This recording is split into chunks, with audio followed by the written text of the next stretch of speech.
Especificamente, a gente vai ver toda a segunda geração. Toda a segunda geração a gente vê hoje. E espero começar a terceira, tanto que eu estou com os 2 slides já prontos, os slides da segunda e da terceira geração, e só que são slides separados, então assim que terminar essa aula, eu já vou deixar lá no CIGA os slides da segunda geração.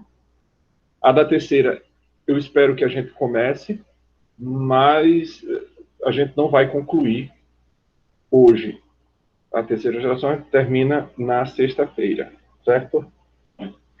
Então vamos lá, vou compartilhar a tela com vocês para a gente já ir entrando direto no clima. Então, lembrem-se de uma coisa, não se esqueçam nunca de que o romantismo é aquele movimento literário que é, de certo sentido, também político.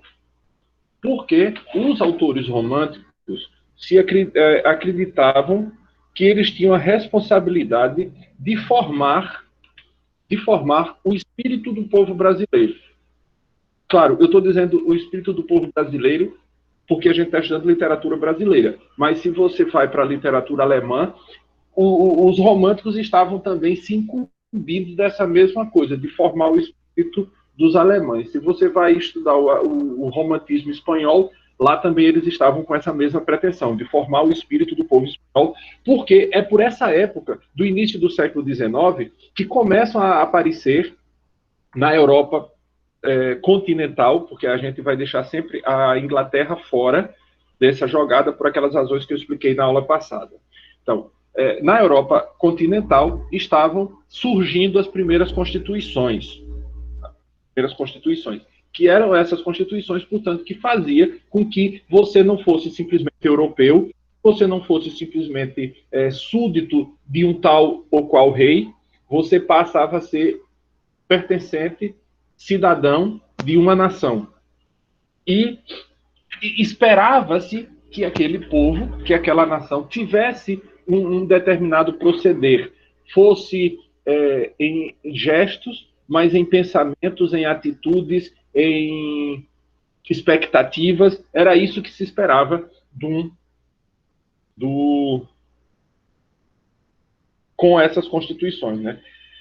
Como esse povo vinha, eu estou fazendo um resumíssimo daquilo que a gente viu na aula passada. Como esse povo vinha daquele sistema das monarquias absolutistas, em que o território não era tão importante quanto a pertença a um determinado rei,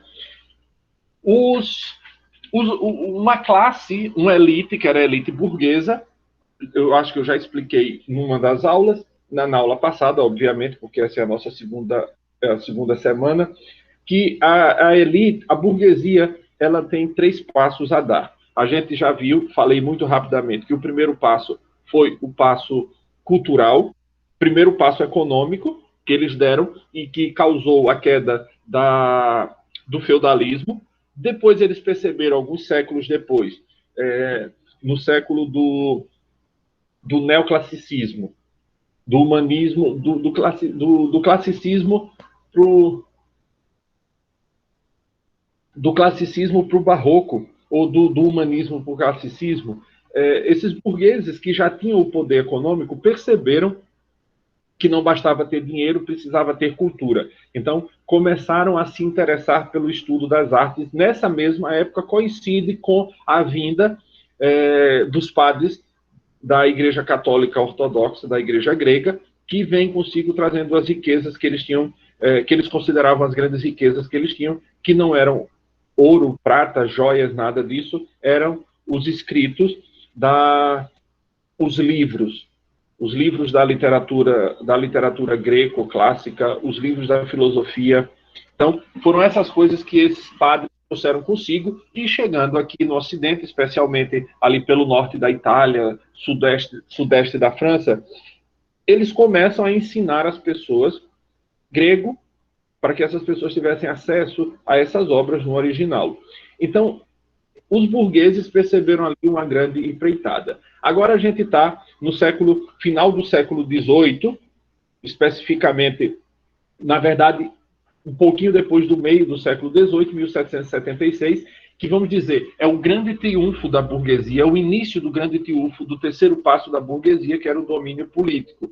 Porque 1776, 4 de julho de 1776, é a independência dos Estados Unidos. Os Estados Unidos separam-se da Inglaterra e o poder agora não era exercido mais por uma família, mas era um poder que era eleito sucessivamente e, em tese, qualquer pessoa poderia ocupar um cargo de dirigente máximo da nação. A gente sabe depois que as coisas não funcionam assim tão lindamente ou tão idealisticamente, porque nem esse sistema democrático não digo democrático, porque democrático é uma palavra muito confusa hoje em dia, a interpretação dela, porque as pessoas costumam associar monarquia com falta de democracia e república com o espírito da democracia. As coisas não funcionam assim. Dos 10 países considerados mais democráticos do mundo, 8 deles são monarquias. Junto com isso também está os maiores IDH do planeta. O Canadá é uma monarquia, uma grande potência. A Inglaterra, obviamente. A Suécia, a Dinamarca, todos esses são monarquias. E uma monarquia não necessariamente é absolutista. Isso é coisa que só existe no mundo árabe. Essas monarquias absolutistas, aqui no Ocidente, elas caíram. De modo que república não é sinônimo de democracia e monarquia, por outro lado, não é o oposto, o antônimo de democracia. Então, na república, o que se esperava era que o povo, o demos, tivesse mais voz e mais vez, que é coisa que não acontece verdadeiramente. Sempre são aquilo que os gregos antigos chamavam de oligarquia. Oligo, em grego, significa poucos. Então, oligarquia é o governo de uma patotinha, o governo de um grupinho. O Brasil é um exemplo clássico desse tipo de safadeza. E sempre foi assim. Então, vamos aqui. O romantismo, a palavra romantismo, segundo diz um pernambucano chamado José Guilherme Melchior, assim mesmo, Melchior, no livro chamado De Anchieta a Euclides, subtítulo Breve História da Literatura Brasileira, publicado pela editora Realizações, em 2014, na página 104, o Melchior diz assim: romantismo, a palavra romantismo vem da palavra romance, no sentido de história interessante, pitoresca, fantástica, extravagante. Então, até essa época, não existia necessariamente o romance como a gente entende hoje. Existiam aquilo que era chamado de novelas. As novelas. Então, a gente tinha as novelas de cavalaria. Você vai encontrar alguma coisa de novela muito parecido do que seriam as novelas, pelo menos em edição muito menor e muito reduzida, na literatura de cordel. Um outro lugar onde a gente encontra a novela no sentido... Não, Matheus, essa daí não era a novela no sentido literário. Essa novela é uma coisa que vem existir bem depois do romantismo. Bem depois do romantismo, essa novela como isso que a gente vê na televisão.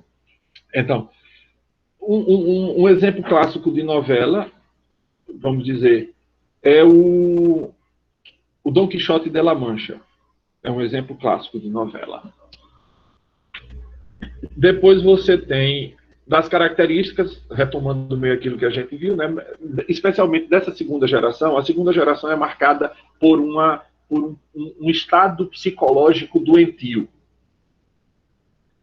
Principalmente, eu acho que a grande marca ainda não se conhecia com esse nome, mas esses caras da segunda geração eram marcados por uma depressão profunda. Eles viviam em estado de depressão. Na verdade, eles buscavam esse estado de depressão. Porque eu devo ter falado na aula passada, eu não sei se foi para vocês ou se foi para o curso de letras, eu dou aula no mesmo dia, hoje, quarta-feira, eu tenho 2 aulas com vocês e termino a aula com vocês, tenho 2 aulas em letras, a partir das 7 horas. E aí, aqui no Brasil, a gente só tinha, até pouco tempo, até a década de 20, talvez de 20 ou de 30, a gente só tinha, basicamente, 6 faculdades aqui no Brasil. Era Direito no Recife, Medicina na Bahia, Direito e Medicina no Rio de Janeiro, que era o centro da corte, e Direito e Arquitetura e Engenharia, que nessa época era uma coisa só, Direito e Arquitetura em São Paulo. Então, as famílias que não podiam mandar seus filhos para Portugal deixavam-no aqui no Brasil, mas mandavam para o Recife. Aqui de Alagoas, por exemplo. Na aula passada, eu devo ter falado sobre isso, porque a gente teve aula de literatura alagoana, e dos autores que a gente viu, quase todos estudaram no Recife. Porque era o único centro mais perto de Alagoas que tinha uma formação universitária. Porque, pensem, não interessa que formação universitária você vai ter. O que importa nessa mentalidade que eu falava na aula passada de bacharelismo ou bacharelesca é você ter um bacharel, é você ter um título, é você ter um diploma, um anel com alguma pedra indicando um curso, seja ele um rubi, uma esmeralda, uma turquesa, não interessa qual seja a pedra, você tem que ter um anel de doutor. Porque você só é alguém se você tiver esse anel e um diploma para colar na parede, mesmo que esse diploma não sirva para porcaria nenhuma no fim da história. E a gente vive ainda hoje as influências disso, dessa mentalidade bacharelesca, e que todo mundo quer ir para uma universidade.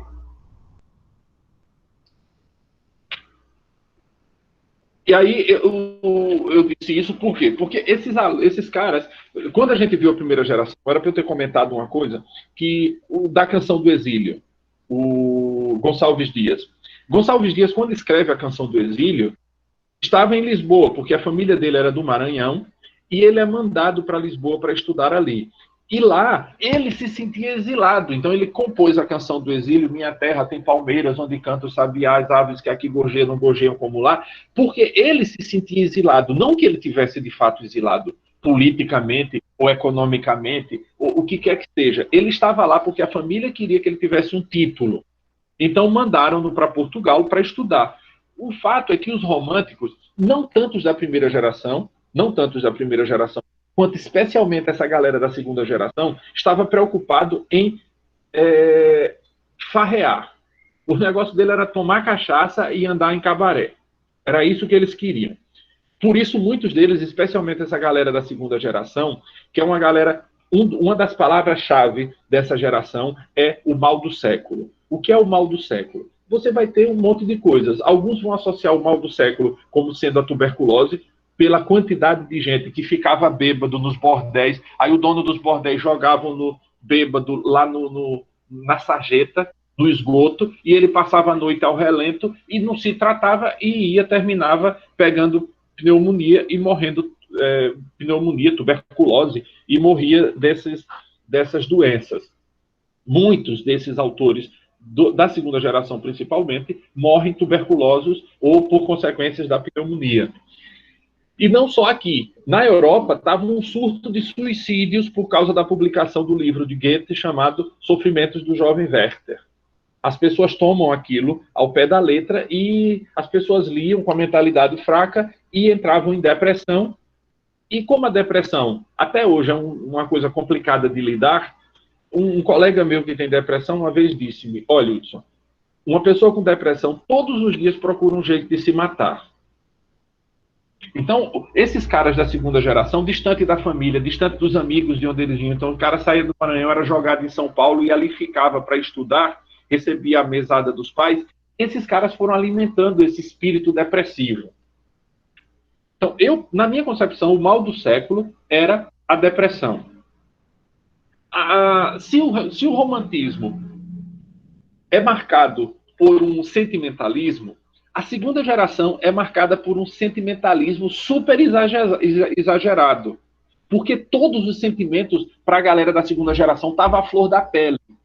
Tudo era palavras ofendem, palavras machucam. Essa galera mimizenta de hoje é uma herança doentia desse povo da segunda geração. A segunda geração, aliás, o romantismo, até hoje é um movimento que está presente na cabeça de todo mundo inconscientemente. Lembro-me que quando era criança, durante o período dos militares, todas as datas cívicas a gente tinha uma poesia para recitar, hasteamento da bandeira, eu estudava de manhã, todos os dias de manhã a gente formava fila para cantar o hino nacional, hastear a bandeira, a turma que estudava à tarde, no fim do turno, perfilava todo mundo para arriar a bandeira cantando o hino nacional. Eu não sei se era o hino nacional que cantavam ou era o hino da bandeira, um dos dois. Mas, porque eu não estudava à tarde, não sei o que acontecia na turma da tarde. Mas de manhã era o hino nacional, hasteamento da bandeira. Nas datas cívicas, dia do enfermeiro, dia do soldado, dia da marinha, dia do exército, essas datas todas comemorativas, tinha sempre um eventozinho na escola, um jogral, recitava-se poesia, e as poesias, geralmente escolhidas, talvez determinadas por algum órgão superior do Exército, porque foi o Exército que criou esse Ministério da Educação, definia já o que é que se tinha que estudar e o que é que se tinha que recitar, muitas vezes. Eu estou dizendo por hipótese. E a maioria das poesias, a maioria das coisas que a gente fazia durante aquele período era recitar as poesias dos românticos, porque era no hino nacional você encontra versos do romantismo. Na segunda parte do hino nacional diz: nossos bosques têm mais vidas, nossas vidas mais amores. Isso aí é tirado de uma poesia, da poesia de Gonçalves, acho que Gonçalves Dias, não, daquele que é o primeiro, é o... não me lembro agora. Não me vem o nome do sujeito agora, não. Quando eu preciso... Que Gonçalves Dias, no fundo, é o nome mais importante, né? Os caras tinham atitudes céticas e satânicas. Essas são as chamadas características do ultrarromantismo. Ultrarromantismo, segunda geração, são sinônimos. Tanto faz chamar de ultrarromantismo como chamar de segunda geração romântica. Quando a gente fala de geração, primeira geração, segunda geração e terceira geração, na verdade a gente está falando de poesia. Porque na prosa são 3 também, mas não são chamadas de geração. Depois a gente vê isso. O verso romântico perde o sabor clássico. Por que isso? Os românticos, como eu disse na aula passada, tiveram uma sacada. Eles perceberam que um grande número de pessoas estavam se alfabetizando, só que essas pessoas não eram mais alimentadas com a leitura dos clássicos gregos, já não entendiam mais os Lusíadas, já não entendiam mais a Odisseia, nem a Eneida, nem a Ilíada, porque aquela genealogia dos deuses, aquela luta dos heróis mitológicos, Hércules, o povo já não sabia mais relacionar quem com quem era filho de quem era irmão de quem, que Deus era casado com que deusa, que se você for pegar os autores do arcadismo, que é chamado neoclassicismo, você vai encontrar isso muito presente ali ainda. O romantismo que faz? Simplifica tudo para aquilo que estava mais próximo das pessoas, que era a religiosidade cristã.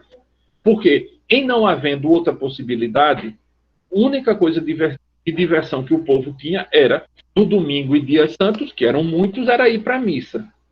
Então, todo mundo sabia muito bem dos santos, quem era o santo do dia, quais eram as historinhas dos santos, dos anjos, aquelas devoções todas. Então, os autores do romantismo se aproveitam disso que já estava impregnado na cabeça do povo para trabalhar as suas obras. E aí vão abandonando o sabor clássico, em benefício de uma linguagem mais simples que todo mundo pudesse entender. Por que isso? Porque esses caras queriam ganhar dinheiro com arte. Diferentemente de todos os que os precederam, que nenhum deles eram artistas profissionais. Quando eu estou falando de artista, a gente está em aula de português, literatura e produção de texto. Aqui eu estou me referindo exclusivamente à literatura. Por quê? A arte de escultura e a arte de pintura, os caras ganhavam efetivamente dinheiro com isso, desde há muito tempo. Mas na literatura não se ganhava dinheiro. As pessoas tinham seus empregos, como eu falei na aula passada, tinham seus empregos e a literatura era um hobby, era um passatempo. Alguns faziam disso um passatempo com muita exuberância, eram muito bons naquilo que faziam, mas não ganhavam dinheiro com a sua arte. É agora, no romantismo, que os escritores vão ser profissionais. profissionais da arte, eles vão ser escritores profissionais, vão ganhar dinheiro, vão se alimentar, vão viver disso. O estado de depressão de muitos desses jovens que estavam espalhados por essas faculdades, pelo Brasil, era que eles queriam viver disso, mas as famílias que queriam anel, que queriam diploma, as famílias não queriam que os filhos fossem artistas, porque artista era coisa de mambembe, de palhaço, era coisa de circo. Então as famílias não queriam isso, essa desonra. E aí pressionavam os filhos para que eles estudassem, não para ter conhecimento, mas para ter um diploma. Isso era o mais importante. Ter conhecimento é uma besteira. O que vale é um diploma para você esfregar na cara do povo. Aí vem a melopeia. Melopeia é o verso ser mais musical. A musicalidade vai ganhar importância aqui.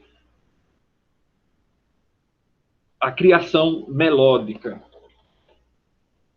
E aí você vai ter no teatro a obra de 1850 de Joaquim Manuel de Macedo, chamada A Nebulosa.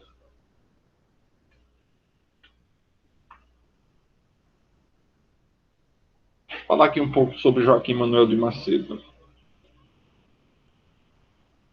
Joaquim Manuel de Macedo, deixa eu voltar o slide, nasce em 1820 e morre em 1882. Vive 58 anos. Em 1850 ele escreve essa poesia. Ele era do Rio de Janeiro.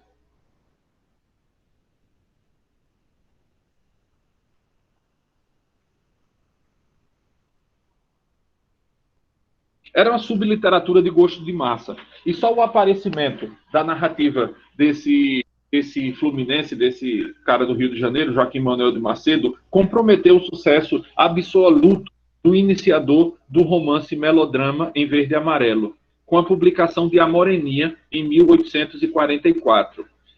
Macedo se tornou o maior ficcionista nacional, ocupando uma posição até o êxito retumbante de O Guarani, de José de Alencar, que a gente vai ver na semana seguinte. Metódico, Macedo nunca clinicou, porque ele tinha estudado medicina no Rio de Janeiro, preferindo ensinar história e geografia no Colégio Dom Pedro II e participar das atividades do Instituto Histórico. Deu aula para os filhos da princesa Isabel e foi militar. Porém, foi como jornalista e político no Partido Liberal que ele ganhou notoriedade. O Macedinho, como era chamado pelos amigos, obteve o que Teixeira e Souza não conseguiram, dar respeitabilidade ao romance de folhetim. O que é o romance de folhetim? É aquele, como eu disse na aula passada, que era publicado nos jornais. Um dos nossos melhores críticos, reparou muito bem que, enquanto Alencar inventaria o mito heróico, o índio cavalheiresco, de que a gente vai falar depois, Macedo engendrou um mito sentimental, o da mocinha brasileira, sinhazinha romântica. E aí, nos romances como A Moreninha e O Moço Loiro, de 1845, se conjugaram habilmente a referência à paisagem social e natural da corte, quer dizer, do Rio de Janeiro, e dos seus arredores. Tanto que A Moreninha acontece na ilha de Paquetá, que pelo menos supõe-se, todo mundo acha que é a ilha de Paquetá, porque ele não diz isso no livro, que está ali nos arredores do Rio de Janeiro.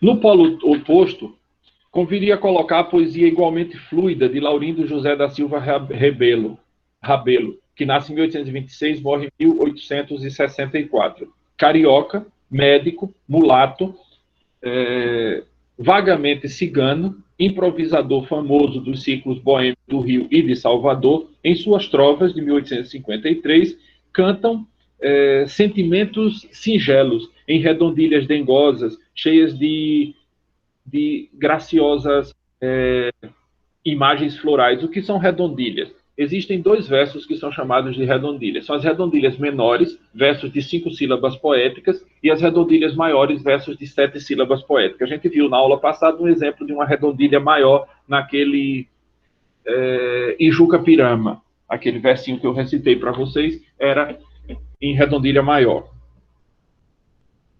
E aí aparece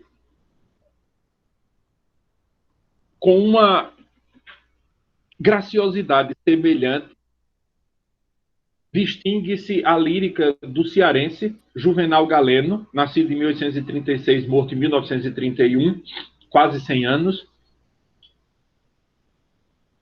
autor daquele Adocicado Cajueiro Pequenino, nome do livro. Príncipe dos poetas popularescos anteriores a Catulo da Paixão Cearense. Aí vem, vamos dizer, o grande nome. Mas o ultra-romantismo de alto nível só aparece com as poesias de Manuel Antônio Álvares de Azevedo, nascido em 1831 e morto em 1852. Veja quanto tempo viveu esse daí.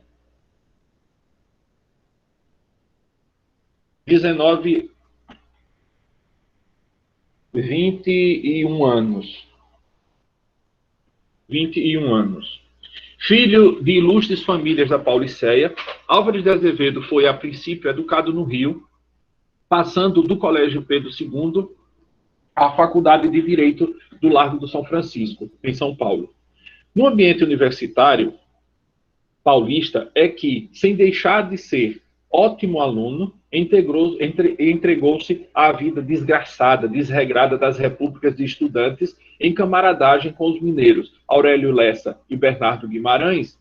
Porém, salvo o charuto e algum álcool, parece que Maneco, como era chamado pelos colegas, Manuel Álvares de Azevedo, o Byron tropical, de compleição débil, que a tuberculose mataria antes dos 21 anos, tinha pouca intimidade com o vício. O núcleo do lirismo azevediano é a lira dos 20 anos.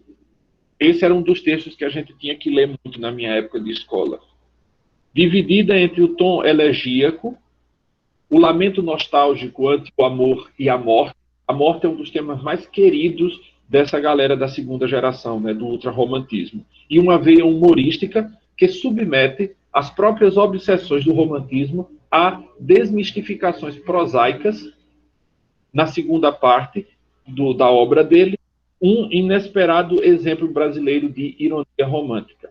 A especialidade lírica e irônica consiste em expor o código do amor cortês, aquele que tinha herdado do século XIII, XIV, ao ridículo.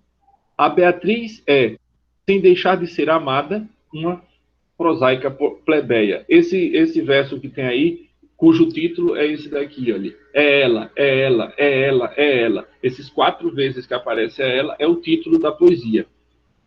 É ela, murmurei tremendo. E o eco ao longe murmurou, é ela.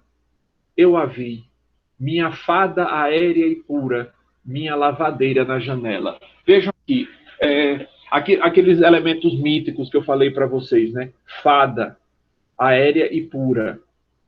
A mulher idealizada, pura, virginal. Mas veja como ela é prosaica, é de todos os dias. É a minha lavadeira na janela. Ao contrário de Gonçalves Dias, Álvares de Azevedo pratica uma poesia universalista, não nacionalista, porque a galera da primeira geração era mais nacionalista. Esses da segunda geração perdem um pouquinho essa veia nacionalista, entram mais por um universalismo, destoando do passo dos românticos, liberta essa poesia, liberta de toda nota de cor local. Na temática dramática, Macário, que é o menos ruim dos seus pastiches byronianos, o personagem titular dá uma firme canelada no credo indianista, dizendo que nas margens e nas águas do Amazonas e do Orinoco há mais mosquitos e sezões do que inspiração. Se é verdade que ao descrente e diabólico Macário se expõe um segundo alter ego, de Macedo, ou, aliás, um segundo alter ego de Álvares de Azevedo, o sonhador penseroso que confia nos ideais românticos e na musa nacionalista não é menos certo que seu conjunto, a obra do autor, efetivamente nos converte da legitimidade a uma suspensão da musa indianista, no desdobramento da nossa lírica romântica.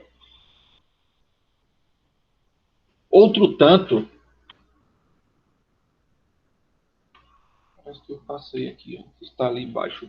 Outro tanto, não se dirá de um segundo ponto de divergência em relação ao estilo gonçalvino, de Gonçalves Dias. É a subestimação do trabalho consciente da linguagem poética, da parte da reflexão e do juízo crítico no ato de escrever. Aí veja aí essa poesia, né? Frouxo aí esse nome, porque antigamente o ou se confundia muito com oi. Então, às vezes diziam cenoura em vez de cenoura, frouxo em vez de frouxo, oiro em vez de ouro. Frouxo o verso, talvez pálida rima, por estes meus delírios cambeteia, porém odeio o pó que deixa a lima e o tedioso emendar que gela a veia. E faltou um E. Pois a ausência do tedioso emendar se fará cruelmente sentir na produção ultrarromântica, muitas vezes bastante desleixada, frouxo o verso, né? Frouxo sem amarração, frouxo nessa rima desleixada e desigual. No caso de Álvares de Azevedo, esses defeitos têm mais saliência nos poemas narrativos de baironismo postiço. O poema do Frade e o Conde Lopo, de versos prolixos e situações chavão, são muito inferiores à prosa também maldita dos diálogos de Macário, ou dos episódios de Noite na Taverna. Noite na Taverna é um dos romances dele. E na Lira dos 20 Anos e nas poesias diversas, a falta de unidade das composições não chega a comprometer o alto valor poético de numerosas passagens das mais ricas de nossa literatura. O registro emocional dos versos brancos de um poema como Ideias Íntimas é, na realidade, bem amplo. A angústia adolescente vagueia de desejo em desejo, fascinada pelas ninfas do álbum romântico. Quantas virgens amei, que margaridas, que Elviras saudosas e Clarissas, mais trêmulo que Fausto eu não beijava. Fausto aí é o Fausto, de Goethe. Dolorosamente lúcida ante a impalpabilidade do Eldorado do amor que a mente cria, mas nem por isso menos atraída pela mágica sedução da fuga onírica, da fuga através do sonho, aquela das 3 fugas que a gente viu, características do romantismo. Ali nessa poesia que está ali embaixo, ali na alcova, em águas negras se levanta a ilha, romântica, sombria, a flor das ondas de um rio que se perde na floresta.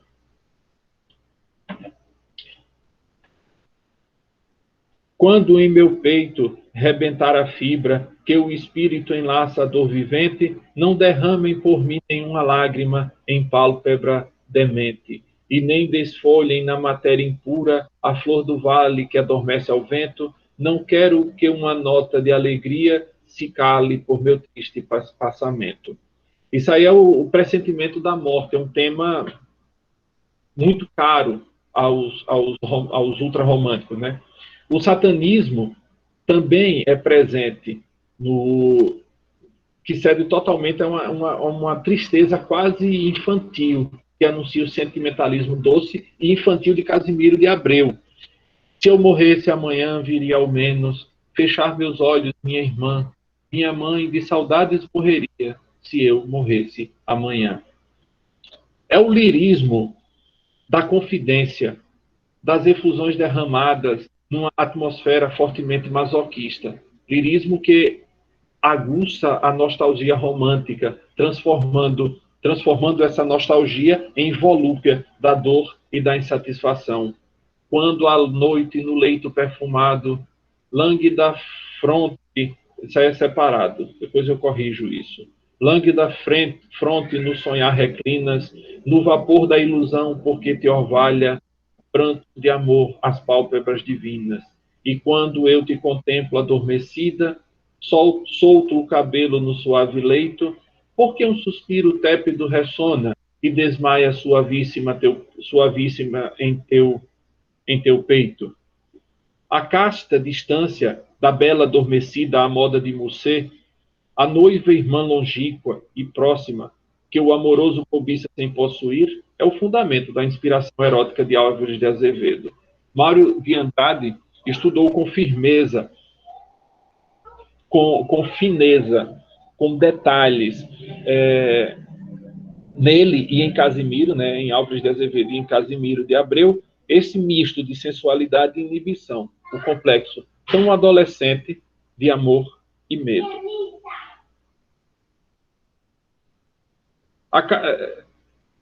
Companheiro de Boêmia, do culto e precoce Álvares de Azevedo, de quem acabamos de falar, Bernardo Joaquim da Silva Guimarães, nascido em 1825 e morto em 1884, nasceu em Ouro Preto, mas criado no Triângulo Mineiro, foi, depois de mau estudante, diferente do que foi o Álvares de Azevedo, que era um ótimo estudante, um juiz de província humano, porém relapso, e jornalista intermitente na corte, até virar um professor faltoso em sua cidade natal e na antiga Queluz, que hoje se chama Lafayette. Compôs a maior parte de sua obra lírica, de melhor qualidade, nos anos de 1850 e 1860, antes de seus principais romances. Os Cantos da Solidão, de 1876, revelam que o lirismo de força mediana da segunda geração se conservou mavioso e límpido. Vejamos, por exemplo, com que habilidade Bernardo liriciza o tema da maldição punitiva, utilizado por Gonçalves Dias nos eneassílabos dramáticos de Ijuca Pirama. Se eu de ti me esquecer nem mais um riso, possam meus tristes lábios desprender, para sempre abandone-me a esperança, se eu de ti me esquecer. Neguem-me auras o ar, neguem-me os bosques, sombra amiga em que possa adormecer, não tenham para mim murmúrio as águas, se eu de ti. Em minhas mãos, em áspide se mude, áspide é um tipo de cobra. No mesmo instante a flor que eu colher, enfelo a fronte a que chegar meus lábios, se eu de ti me esquecer. Bernardo se deu com sucesso à poesia humorística, de um grotesco vivacíssimo nas quadras infernais da orgia dos duendes, o verso obsceno e bestialógico, filiando-se à vertente satânica do ultrarromantismo. Seriíssima, ao contrário, seriíssima e sem música, é a poesia do nosso único ultrarromântico efetivamente condenado. O beneditino baiano, José Luiz Junqueira Freire, nascido em 1832, falecido em 1855, que viveu 3 anos o drama do religioso sem vocação, moralmente encarcerado. As inspirações do claustro, de 1855, evocam o remorso do monge devorado por impulsos carnais, em revolta contra a regra, sentida como negação da vida e da felicidade. Infelizmente, Junqueira Freire, formado na atmosfera retardatariamente classicista de Salvador, submete os seus poemas a uma disciplina estreita e estéril, intencionalmente destinada a imitar a prosa medida dos antigos, coisas que os românticos não queriam imitar por nada. E a versificação incolor de um Felinto Elísio, por exemplo, mas estranha as tonalidades de ritmo e de simbolização abertas pelo romantismo. E apenas entrevistas na sua segunda coletânea, As Contradições Poéticas, com Junqueira Freire, o patetismo agônico dos ultrarromânticos permanece em estado de tema, sem verdadeira encarnação estilística. Aí está um verso dele, Inspirações do Claustro. Pensamento gentil de paz eterna, amiga morte vem, tu és o termo, de dois, aquele mesmo que eu disse da outra vez, né? D-O, o O-U e o O-I se confundiam, de dois fantasmas que a exigência formam, dessa alma vã e desse corpo enfermo. Pensamento gentil de paz eterna, amiga morte vem, tu és o nada, tu és a ausência das moções da vida, do prazer que nos custa a dor passada. Em face da complexa gama psicológica de Álvares de Azevedo, nem sempre realizada do ponto de vista da expressão, e do fracasso artístico de Junqueira Freire, o sentimentalismo ingênuo de As Primaveras, de 1859, de Casimiro José Marques de Abreu, que nasce em 1839 e morre em 1860, figura como o produto mais harmonioso do nosso ultrarromantismo. A lenda mostra em Casimiro o filho natural de um rico negociante e fazendeiro português da freguesia fluminense do Barra de São João, uma vítima do autoritarismo paterno, obrigado a reprimir seus devaneios estéticos atrás do balcão de uma loja comercial. A verdade é que o rapazinho, que o pai levara consigo aos 14 anos para Portugal, frequentou desde cedo os meios literários, especialmente ao vir morar, quando foi morar no Rio de Janeiro, em 1857, e sempre financiado pela Bolsa do Velho. Com As Primaveras, festejadíssimas pela crítica e pelo público, o romantismo elegíaco, em que Casimiro se abeberara junto dos lamurientos ultrarromânticos portugueses, atinge o seu ponto de saturação. A melancolia casimiriana se expande nos sentimentos mais simples, como a rememoração saudosa da festa, povoada de verdejantes notas paisagísticas. Esse era um dos versos que mais lia no meu tempo de criança, naqueles eventos, aos meus 8 anos. Oh, que saudade que da aurora da minha vida, da minha infância querida, que os anos não trazem mais. Que amor, que sonhos, que flores, naquelas tardes fagueiras, às sombras das bananeiras, debaixo dos laranjais. Como são belos despontar da existência, respira a alma inocência como perfumes à flor. O mar é lago sereno, o céu um manto azulado, o mundo dourado, a vida um hino de amor. Que auroras, que sol, que vida, que noites de melodia, naquela doce alegria, naquele ingênuo folgar. O céu bordado de estrelas, a terra de aromas cheia, as ondas beijando a areia e a lua beijando o mar. Ó dias de minha infância, ó meu céu de primavera, que doce a vida não era nessa risonha manhã, em vez das mágoas de agora, eu tinha nessas delícias de minha mãe as carícias e beijos de minha irmã. Livre filho das montanhas, eu ia bem satisfeito, da camisa aberto o peito, pés descalços, braços nus, correndo pelas campinas, a roda das cachoeiras, atrás das asas ligeiras, das borboletas azuis. Naqueles tempos ditosos, ia colher as pitangas, trepava a tirar as mangas, brincava à beira do mar, rezava as ave-marias, achava o céu sempre lindo, adormecia sorrindo e despertava a cantar.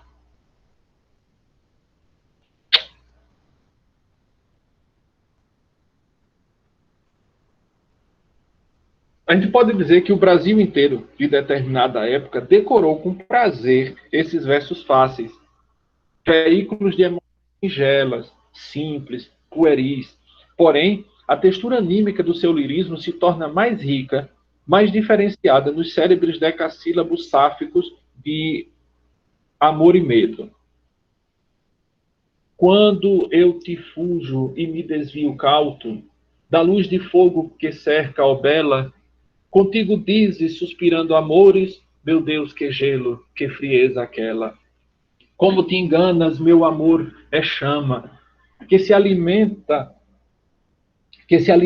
no voraz segredo, e seu te fujo é que te adoro louco, és bela, eu moço, tens amor, eu medo. Tenho medo de mim, de ti, de tudo, da luz, da sombra, do silêncio ou vozes, das folhas secas, do chorar das fontes, das horas longas a correr velozes. O encanto da musicalidade nas quadras é irresistível, e ainda maior quando o esquema de rima se amplia. Vejam esse daí. Minha alma é triste como a rola aflita, que o bosque acorda desde o albor da aurora, e em doce arrulo que o soluço imita, o morto esposo gemedora chora. E como a rola que perdeu o esposo, minha alma chora as ilusões perdidas, e no seu livro de fanado gozo, relê as folhas que foram lidas. E como notas da chorosa endeixa, meu pobre canto que com a dor desmaia, e sus gemidos são iguais à queixa que a vaga solta quando beija a praia. A delicadeza dos timbres e demais recursos fônicos faz esquecer o caráter monocórdico desse melodismo em que fluem imagens homogêneas, porém batidas. A melopeia ultrarromântica, abandonado o onirismo sofisticado de certas páginas azevedianas, revela para a cantiga epidérmica suporte sonoro de uma fraca voltagem poética. E aí a gente termina com isso a segunda geração.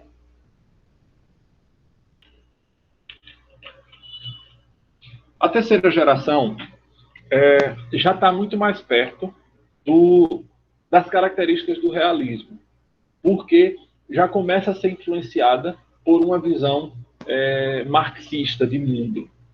O movimento realista é um movimento influenciado, a maioria dos autores é influenciado muito pelo pensamento marxista, o naturalismo, o pensamento evolucionista de Charles Darwin, e o parnasianismo também tem essa forte influência marxista.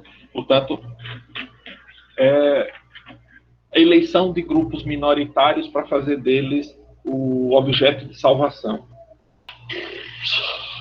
Entre as primaveras de Casimiro de Abreu e o aparecimento de Castro Alves, o grande lirismo romântico viu surgir um de seus melhores representantes, Luiz Nicolau Fagundes Varela.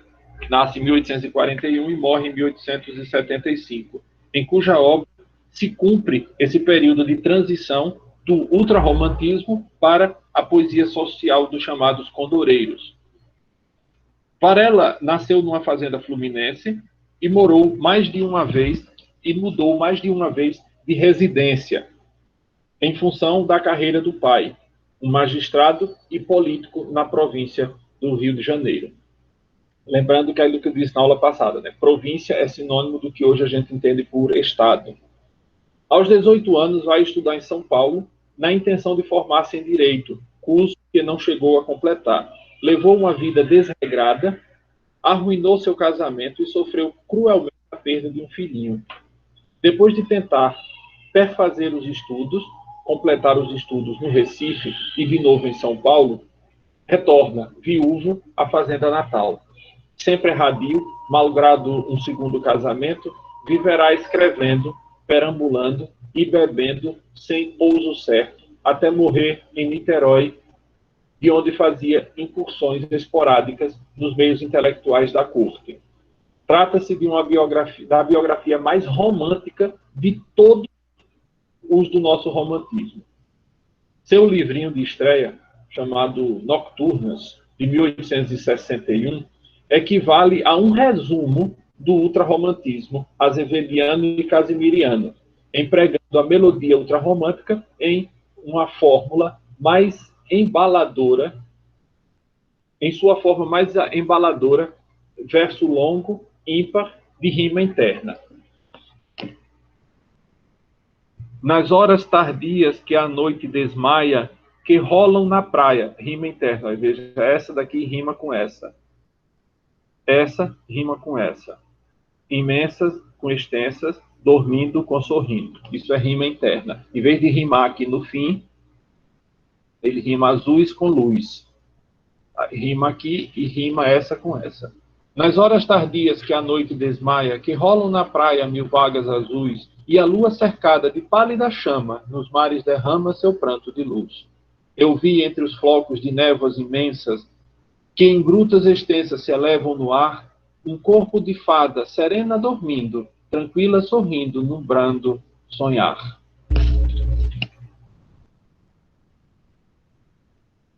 O poeta leva ao extremo a tendência ao automatismo rítmico.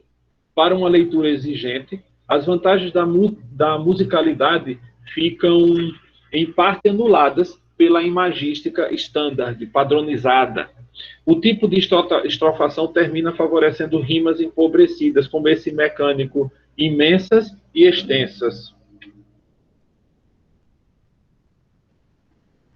que está ali na segunda quadra, né, no início aqui, olha. Imensas, extensas. Aqui até que não é tão ruim. Desmaia, que é um verbo, e praia, que é um substantivo. Isso aqui é uma rima que Olavo Bilac, junto com, qual era o nome do outro, escreve um livro chamado Tratado de Versificação, ele chama isso de rima rica, quando você rima classes de palavras diferentes. Aqui é um verbo com um substantivo, é uma rima boa. Em 1863, Varela substituiu esse lirismo de produção em série pela musa participante, tomada de indignação patriótica no estandarte auriverde.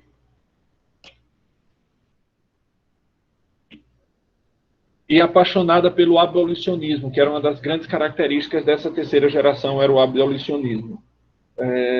E pela justiça social em Vozes da América, de 1864. Aqui eu coloquei uma crítica de Machado de Assis sobre o livro dele, Vozes da América, e das Noturnas, que Machado de Assis fez em... Eita, eu não sei agora o ano onde está. Machado de Assis diz: aqui temos um livro do senhor Fagundes Varela que é ao mesmo tempo uma realização e uma promessa. Esses dois pontos aqui não tem, não. Realiza as esperanças da Noturna e das Vozes da América e promete ainda melhores páginas no futuro. O senhor Fagundes Varela é um dos talentos mais vitais da nova geração. E lendo seus versos, explica-se naturalmente o entusiasmo dos seus companheiros da Academia de São Paulo, onde o nome do autor das Noturnas goza de uma indisputável primazia. Maior, porém, é a substância lírica dos cantos e fantasias. Juvenília desdobra com toques seguros o motivo romântico da união entre alma, amor e cosmo na psicofania erótica em plena natureza. Lembras-te, Iná, dessas noites cheias de doce harmonia, quando a floresta gemia do vento aos brandos açoites, quando as estrelas sorriam, quando as campinas tremiam nas dobras do tímido véu, e nossas almas unidas estreitavam-se sentidas ao langor daquele céu? Ou como no outro poesia chamada A Ira de Saul, Varela se afasta da poesia de confidência e, entretanto, enfrentando galhardamente o lirismo de caracterização dramática em que a voz poética define um personagem. Saul sente que em seu peito há amargura. Minha alma se exacerba, o fel da Arábia coalha-se todo nesse peito agora, e nenhum mago da alcaldeia sábia a dor abrandará que me devora. Nenhum. Não vem da terra, não tem nome. Só eu conheço tão profundo mal, que me lavra como chama e que consome a alma e o corpo no calor fatal. A alternância métrica é simplesmente magistral. Veja que ele fica trocando de quantidade, né? No verso de ritmo ternário, com acento na quarta, na oitava e na 10ª sílaba, e os decassílabos sáficos, com acento na sexta, na 7ª, na 10ª e na 12ª, emoldurado pelos possantes heróicos, que só tem um acento na sexta e dois acentos, né? Um na sexta, outro na 10ª sílaba. O mistério de traduzir os acentos mais dolorosos do mal que abate o rei, Saul se refugia, então, ao som da voz da harpa do jovem Davi. Canta, louro mancebo, o som que acordas. É doce como as auras do cedron. Lembra-me o arroio das florentes bordas, junto à minha romeira de Magron. Lembra-me a vista do Carmelo as tendas, brancas sobre as encostas de Efraim, e pouco a pouco apagam-se as tremendas fúrias do gênio que me oprime assim. A veemência dos enjambemã, embora eu não faça esses enjambemã, o que são esses enjambemã? São esses acavalamentos. Você tem o verso que não acaba quando termina, ele continua. O som que acordas é doce como as auras do cedron. Então, eu não costumo fazer os enjambemã, esses acavalamentos. Canta o louro mancebo, o som que acordas, é doce como as auras de Cedron, lembra-me o arroio da Florentes Bordas, junto à minha romeira de Magron. Aí aqui tem outro, as tendas brancas, lembra-me a vista do Carmelo, as tendas brancas sobre as encostas de Efraim, e pouco a pouco apagam-se as tremendas fúrias do gênio que me oprime assim. Então, isso daí são os enjambemãs. E o do ritmo alternado assegura a continuidade da irradiação emotiva, ao mesmo tempo em que as notas de cor local revelam o pendor pela combinação do patos lírico, com símbolos objetivos selecionados, como na poesia madura de Victor Hugo, na rica e sugestiva fonte bíblica. A Bíblia, há um autor interessante, deixa eu ver aqui quantos slides tem, esse tem 21. Deixa eu ver aqui em qual slide a gente está, para a gente não fazer muito e deixar nada para a aula seguinte. Então, a gente vai ver Fagundes Varela, tem muita coisa dele, pronto. A gente vai ver hoje Fagundes Varela todo, e na aula seguinte a gente vê o resto. Nada, tem muita coisa, mas dá tempo.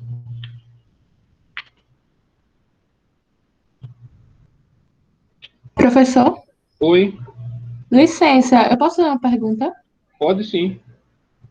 Eu tenho duas perguntas. A primeira Peraí, é. deixa eu trocar aqui só o fone. Vá. Tá certo. A Já primeira troquei. é qual a diferença entre o arcadismo e o romantismo, porque eu não consegui entender muito bem. E a segunda é que se o senhor tivesse que definir em uma palavra a terceira geração do romantismo, qual seria para escrever? Vou começar pela essa última e volto para a primeira, certo? Tá certo. Se eu tivesse de definir nenhuma palavra o romantismo, seria exagero. De tudo. Exagero. Responde a sua pergunta essa.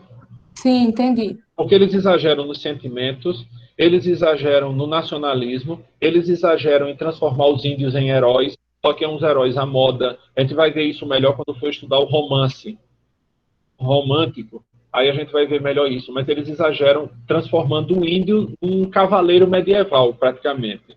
Então, a palavra que define o romantismo é exagero. E a segunda, aliás, a primeira pergunta é: qual é a diferença entre romantismo e arcadismo? Vamos lá. Primeiro, o romantismo é um movimento extremamente sentimentalista, ao passo que o arcadismo era racionalista. Primeira coisa. Segunda coisa, o arcadismo era um movimento que visava o universalismo, enquanto o romantismo é mais nacionalista. Mesmo que aqui nessa segunda geração, na segunda geração se perca um pouco disso, na segunda geração, mas retoma já na terceira. Então, é nacionalista. O que mais?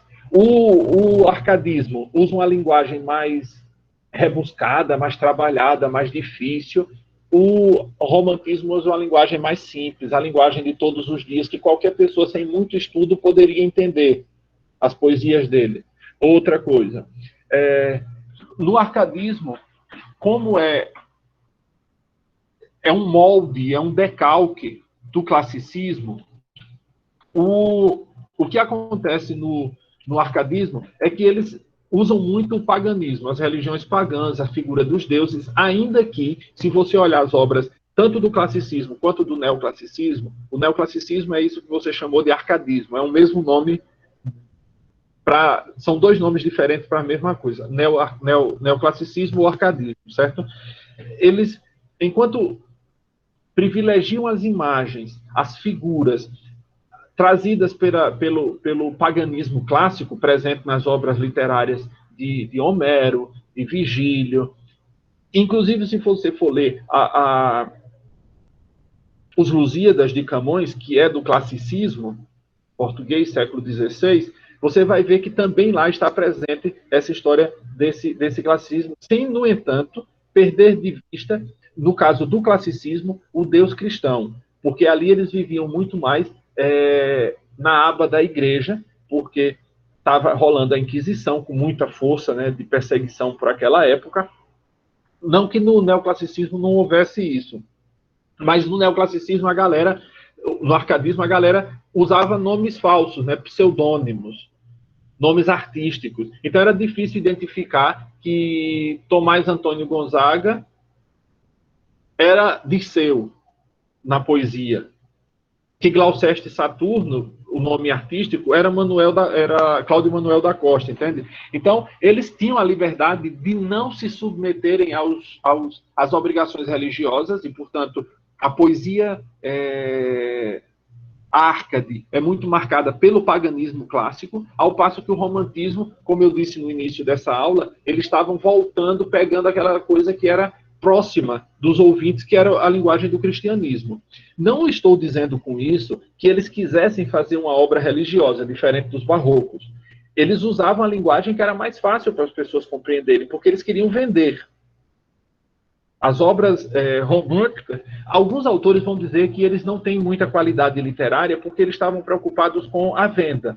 Eles estavam preocupados de a obra ser consumida e eles ganharem dinheiro e viver de arte, entendeu? Mas não sei se ficaram todas as diferenças claras. Depois, se eu deixo lá no grupo do WhatsApp, eu deixo um quadrinho onde estão as diferenças entre barroco e arcadismo, entre arcadismo e romantismo. Eu não sei se na aula passada, na quarta-feira passada, eu apresentei essas diferenças, mas eu tenho para mim que tinha um quadrinho lá, num dos slides, com as diferenças, mas eu só falei das características do romantismo.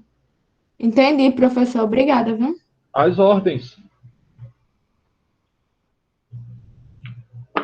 Aí vamos aqui, para esse daí, né? Isso aí está no livro Os Cantos e Fantasias, o mesmo daquele de onde tirou o... não sei agora qual foi o outro. Esse daí pertence à obra-prima de Varela, O Cântico do Calvário, que ele escreveu para o filho morto dele.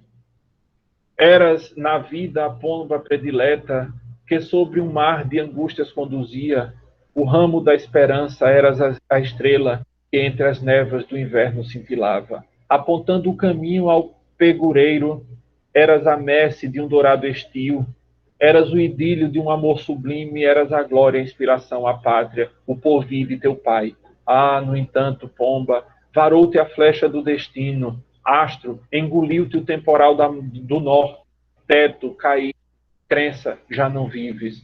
Correi, correi, ó lágrimas saudosas, legado acerbo da aventura extinta, dúbios archotes que a tremer clareiam, a lousa fria de um sonhar que é morto.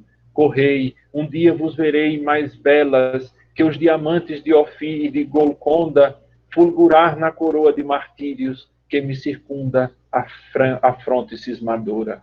São mortos para mim da noite os fachos, mas Deus vos faz brilhar lágrimas santas, e a vossa luz caminharei nos ermos.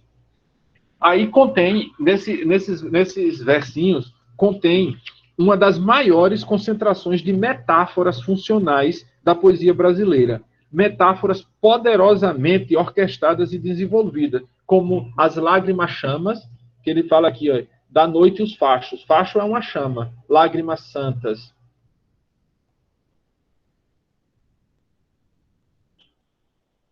Do encontro ao sepulcro ideal. Dúbios achotes, cadê onde está isso aqui? Olha. Dúbios achotes que a tremer clareiam a lousa fria. A lousa é a pedra, seja a pedra do necrotério, que é aquela pedra que fica em cima da catacumba. A lousa fria de um sonhar que é morto. Esses tropos oferecem uma notável ressonância simbólica de uma riqueza semântica infinitamente mais elevada do que as imagens clichês do romantismo. Por isso que ele é o maior nome do romantismo. Na verdade, nesse poema tão chorosamente romântico, o verso vareliano preludia a técnica de construção da metáfora pelos grandes simbolistas. No entanto, os últimos livros de Varela deixam, incluindo o longo e cansativo poema religioso Anchieta, ou o Evangelho das Selvas, ambos de 1871, encerram um bucolismo singelo e direto. Uma poesia pastoral, imitando meio que os Árcades, que corresponde entre nós ao romantismo caseiro e pacato que sucedeu na Europa do meio do século ao titanismo e à inquietação dos primeiros vates românticos. Em A Roça, esse poema que está aí apresentado, nos Cantos Meridionais de 1869, a expressão bucólica alia sedutoramente os motivos ultrarromânticos, como o corcel byroniano e a notação desidealizada do cotidiano rural. Vejam aqui, isso do cotidiano rural, né? E essa desidealização, o balanço da rede e o bom fogo, sob um teto de humilde sapé, a palestra, os lunduns, a viola, o cigarro, a modinha, o café. Um robusto alazão mais ligeiro do que o vento que vem do sertão, negras crinas, olhar de tormenta, pés que apenas rastejam no chão. E depois de um sorrir de roceira, meigos gestos, requebros de amor, seios nus, braços nus, tranças soltas, moles falas, idades de flor. Beijos dados sem medo ao ar livre, risos francos, alegres serões, mil brinquedos no campo ao sol posto, ao surgir da manhã mil canções. Eis a vida, nas vastas planícies, ou nos montes da terra da cruz, sobre o solo só flores e glória, sobre o céu só magia e só luz. A Terra da Cruz é porque, lembre-se que quando o Brasil foi descoberto, primeiro ele foi chamado Ilha de Veracruz e depois Terra de Santa Cruz. Ou o contrário, né? Ilha de Santa Cruz e Terra de Veracruz. É um desses dois aí. Depois tem Os Cantos do Ermo e Cidade, né, de 1869, com os eneassílabos às letras. Nostalgia e conjunção do desejo apaixonado de retorno, com a certeza melancólica da impossibilidade de voltar. Perceberam isso? É o desejo de voltar, do retorno, só que com a impossibilidade de voltar. Na tênue casca do verde arbusto, gravei teu nome e depois parti. Foram-se os anos, foram-se os meses, foram-se os dias, acho-me aqui. Mas, ai, o arbusto se fez alto, teu nome erguendo que mais não vi. E nessas letras que ao céu subiam, meus belos sonhos de amor perdi. Isso daqui, depois de Silva Varenga tem uma poesia parecida, que é um madrigal dele. Mas veja aqui, olha. Gravei teu nome e depois parti. Quando ele volta, anos depois, o que aconteceu? A árvore cresceu e ele não conseguia mais ver o nome que tinha escrito. Então, nessas letras, as letras são o símbolo do amor, veja. Nessas letras que ao céu subiam, meus belos sonhos de amor perdi. Aí, Silva Varenga, que tinha já um poema, meio que ele foi um decalque disso, no ramo da mangueira venturosa, triste emblema de amor gravei um dia, e as dríades saudoso oferecia os brancos lírios e a purpúrea rosa. Que é o espírito da nostalgia, né? Encontra uma de suas melhores e mais concisas realizações aí. Vale a pena recordar esse madrigal de Silva Varenga, que conclui narrando a fuga de Glaura, que viera ter com o poeta a sombra da mangueira, mas tanto o encontro de amor quanto a partida da amada são descritos em termos estáticos. No verso de Varela, ao contrário, o verdadeiro motivo lírico é precisamente a passagem do tempo. É como se ele fosse a principal coisa do poema, né? Que nada resiste ao passar do tempo, nem o amor. Primeiro, a volta do amante. Veja, é uma gradação decrescente. Foram-se os anos, foram-se os meses, foram-se os dias. Vem de anos, meses, dias, decrescendo na passagem do tempo. Marcando a pressa, a urgência do retorno. Depois, num belo movimento em sentido oposto, o crescer da árvore, arrebatando as letras aos olhos amorosos. Então, veja, se no tempo ele decresce, no desenvolvimento cresce.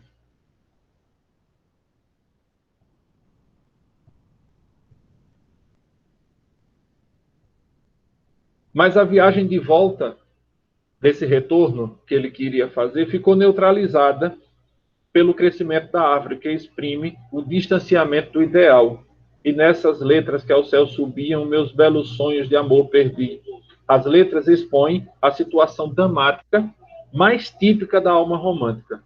a conjunção apaixonada do desejo de retorno com a certeza melancólica da impossibilidade de voltar. O verde arbusto é o símbolo da perdida origem, objeto da saudade romântica. E aí vai começar Castro Alves, mas Castro Alves a gente só vai estudar sexta-feira.